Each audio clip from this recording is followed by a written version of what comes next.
What's up, guys? Welcome to week number 17 of Goggins Force Training. Another kind of strange week here for me. A couple of triumphs, a couple of tragedies. So starting off the beginning of the week, the goal here was to start incorporating some more raw work. This was per the suggestion of my chiropractor, John Kinney, out of Performance and Spine Chiropractic over in Tualatin. We were talking about it kind of after the last adjustment, and we both kind of decided it was time to just start getting in some work on the hips without the assistance of the briefs. And so I kind of ran some of that by Steve, and what he suggested was just doing some of the warm-up sets for the main work just without the briefs. So I was scheduled for the 5 triples that I had been working on the safety squat bar, but just taking the warm-ups up to 225 or whatever, 2 plates, a little bit more because the bar is heavier, but about 2 plates for a couple sets of 5 prior to throwing the briefs on after this.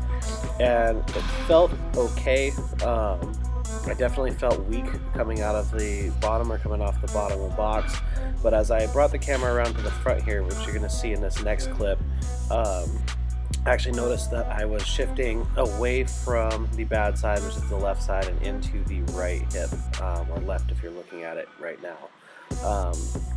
And so this, I could kind of feel it. I was conscious of it. I could notice there was also a little bit of a stagger in my feet, and it just didn't feel quite right. I almost felt like the box squat with the safety bar combination at this point is just emphasizing the hips a little bit too much, and forcing me to sit back in the squat more than is necessary, which normally would be okay, but in this particular situation was exacerbating the hip issue, and just really starting to aggravate my hamstring to the point where I got I think a total of 3 triples with 3 plates here. The first one felt kind of second one I think I got a little bit of shaky leg, and the third one I think I ended up shaking a little bit. You can always see when things are kind of going shitty when Gus and Shad start to pop into the frame when I've only got 3 plates in the bar. So managed to get the bar back into the rack. I did attempt one more set that I didn't include in the video, but it went about as well as that, and I think I shut it down after a stanky legged single. So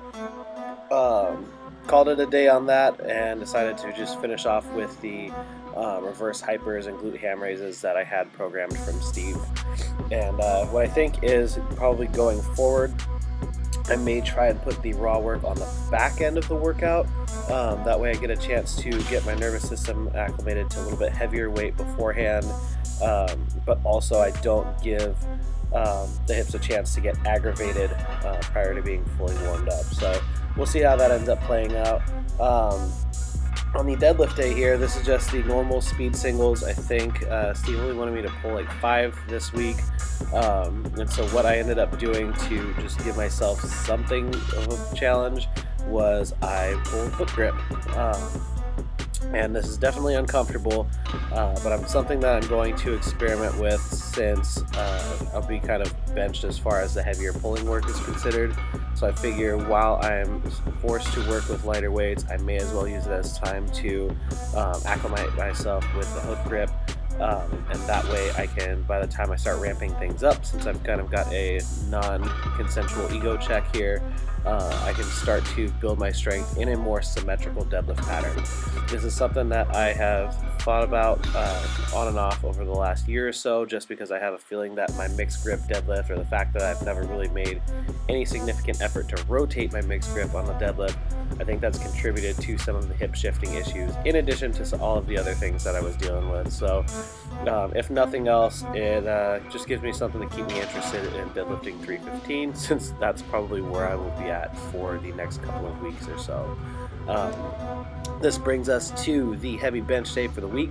I was scheduled for 3 sets of 2 to 3 with 375 on this day. Everything was moving really smooth and fast, and I ended up getting 3 triples, which matched the volume I got on the last time I was at 375, but this time it was much cleaner. The reps were a lot more consistent, and just overall the quality of work that I got in at this weight was way better than the day I went for the balls out set of 5, and then I think a triple and a single or something like that the last time. So pretty happy with this. I have a sneaking suspicion we're going to add about 10 pounds to the following week.